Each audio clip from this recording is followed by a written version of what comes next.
ഹൃദ്യമായ നമസ്കാരം. നവംബർ 1 കേരള പിറവി ദിനം. എല്ലാ മലയാളികൾക്കും അഭിമാനത്തിന്റെ ദിനം.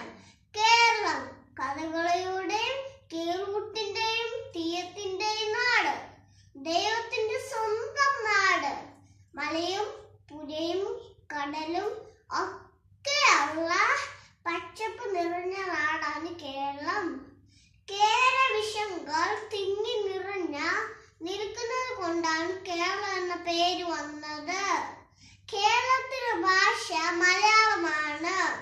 നാനാജാതി മതസ്ഥർ ഒരുമയോടെ കഴിയുന്ന നാടാണ് കേരളം. ഉത്സവങ്ങൾക്കും പെരുന്നാളിനും ഒരുപോലെ പേര് കേട്ട നാടാണ് നമ്മുടെ കൊച്ചു കേരളം. കേരള പിറവി ദിനത്തിൽ മലയാളികൾ കേരളീയ